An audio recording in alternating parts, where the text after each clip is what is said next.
OGrows is a community university partnership between the City of Opelika and other civic groups and Auburn University. In 2012, we started a smaller version of the partnership at a couple local Opelika schools, doing school gardens. I'm on faculty at Auburn University, and so my students and I would go out and we'd work with some of the kids. And the idea initially was just to get them out with outdoor education, get them physically moving, make science applied living.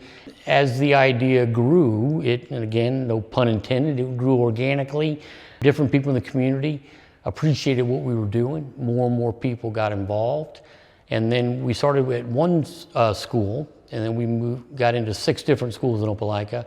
And then in 2014, we opened the Opelika Community Garden here at the Southside Center for the Arts in Opelika. And then in 2016, we got the Opelika Farmers Market that we've run since then. Our organization has evolved, and we talk about our mission now as cultivating community. So there is the growing of food and the importance of local food systems, but ultimately it's using agriculture as a vehicle to develop community. As we've talked about, people have been doing this for thousands and thousands of years, but so many of us have gotten away from it. And so what OGrows tried to do is bring folks together with food being the unifying force. And we recognize that food, obviously, we all need it to survive, but some folks use it to make a living, the farmers and producers. Low-income individuals don't have a lot of access to it. We can provide that, but it also provides training for students, high school kids, university students, old folks, young folks, everybody. So it started with myself, my wife, and a couple of kids' parents and a couple teachers. Now we have about 150 volunteers. We cross-section of the community, race, gender, social class, different religious groups. The city formally is involved. We work with the Food Bank of East Alabama, Keep Opelika Beautiful, 7 different schools in Opelika.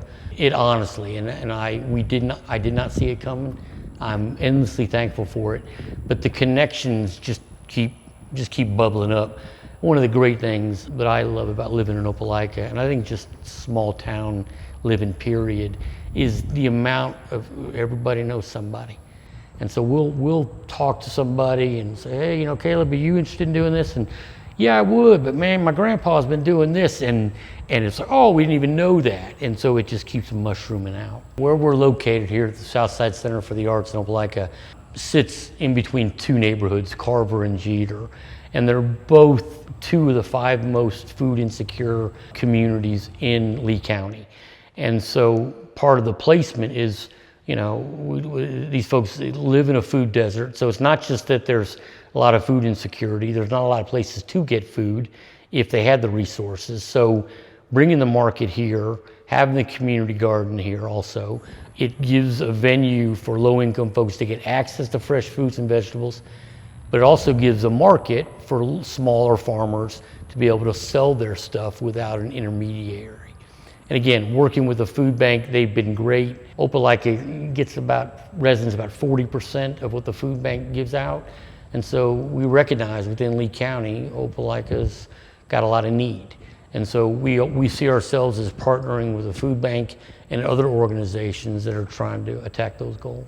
It's hard to put OGrows on a bumper sticker because we do a lot of different things. Our 3 kind of premier programs is the school garden program we have, the farmers market, and the community garden.